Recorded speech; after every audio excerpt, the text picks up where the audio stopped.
Bonjour à toute l'équipe. Bonjour tout Bonjour. le monde. Bonjour. Bonjour. Alors aujourd'hui, on a le plaisir de vous retrouver pour ce numéro spécial pour cette fin d'année. En fait, on a pour objectif de vous parler des contes et légendes qui ont pu marquer notre enfance et puis qui ont laissé une empreinte dans nos vies d'adultes. Donc voilà, donc aujourd'hui, nous allons chacun témoigner d'une histoire qui a pu particulièrement nous marquer et vous expliquer pourquoi. Peut-être ça résonnera avec votre propre parcours. Donc, sans plus attendre, Maude, je te laisse nous partager, toi, ton meilleur souvenir. Voilà. Merci. Alors, moi, j'ai pas de souvenir de lecture d'histoire par mes parents, en fait. J'ai vraiment, je cherche, je n'en ai pas. Bien qu'aujourd'hui, mon papa lise beaucoup d'histoires à ma fille. On en fera ce qu'on voudra. Par contre, moi, j'ai plutôt un souvenir d'un cousin, moi, qui nous racontait souvent des histoires qui font peur. Vous savez, c'est le cousin un peu plus âgé, qui aime bien effrayer les autres, qui aime bien effrayer les plus petits. On en a tous eu un. Et moi, j'aimais bien cette sensation de frisson. Je trouvais ça plutôt agréable parce que c'était des histoires, moi, qui me faisaient vraiment beaucoup réfléchir a posteriori. Parce que j'étais bloquée entre deux états. Vous voyez, j'avais le rationnel qui me disait non, ça peut pas arriver, c'est impossible, ça n'existe pas. Nanana. Et j'avais une autre petite partie de moi-même, qui était quand même assez grande finalement, qui avait envie quand même d'y croire. Vous savez, c'est un peu comme le Père Noël, quoi. On sait qu'il n'existe pas, mais en vrai, on a quand même un petit peu envie de se dire c'est magique, donc on a envie d'y croire. Ou je pensais aussi à un autre exemple, c'est le Halloween, le Jack-o'-lantern d'Halloween aussi, qui me faisait un peu cet effet-là, que j'aime beaucoup. Et donc moi, pour préparer cet épisode, j'ai un peu réfléchi à tout ça. Et puis je me suis rendu compte que cette sensation, en fait, j'ai cherché à la ressentir un peu aussi dans ma vie d'adolescente d'abord, puis d'adulte après. Alors c'est passé par les lectures, bien entendu. Et mon maître en la matière est Stephen King. Bon, c'est hyper classique, mais il est quand même un maître en la matière. Il arrive vraiment à mêler justement le réel du pas réel, de l'incompréhension. Et c'était quelque chose, moi, qui me marquait beaucoup dans ses romans, parce que j'arrivais jamais à démêler. Et en fait, j'adore cette sensation. Donc voilà, donc j'ai eu mes lectures qui m'ont beaucoup guidée dans cette sensation, dans cette recherche de sensations.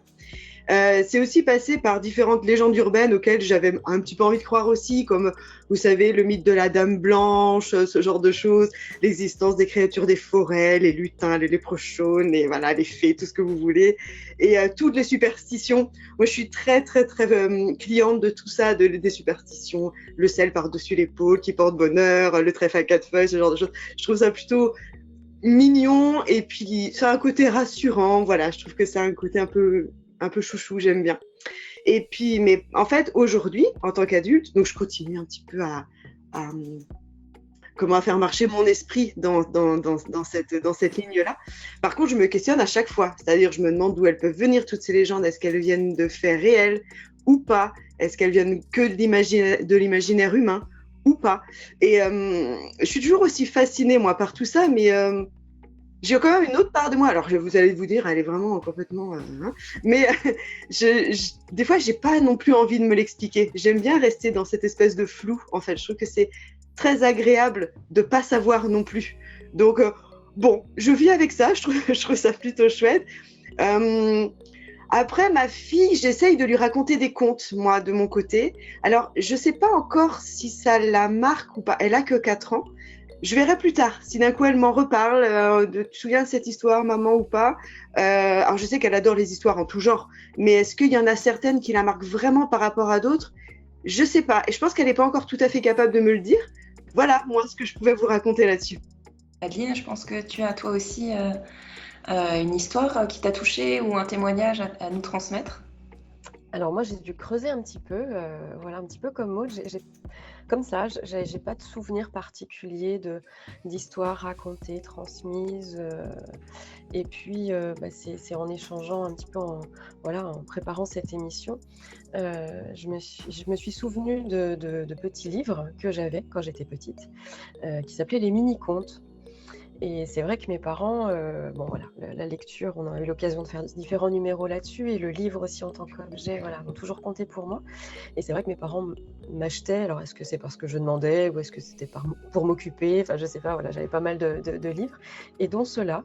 Et c'est assez souvent, ils me parlaient, ils disaient: «Tu te souviens, quand tu nous demandais», alors est-ce que c'était eux qui me la lisaient ou est-ce que c'était moi qui réclamais le livre? Je ne sais pas. L'histoire de la petite fille et puis du coup, je me suis dit: «Mais qu'est-ce que c'était que ce truc-là?» Donc il y a quelques mois, ils ont souhaité débarrasser un peu leur grenier et donc j'ai récupéré, dans le mien finalement, une partie des livres de mon enfance et j'ai retrouvé effectivement, ces livres, ces mini-contes, donc que j'ai du coup à côté de moi et je me suis dit: «Bah, je vais rechercher cette histoire de petite fille» parce que j'en avais 4.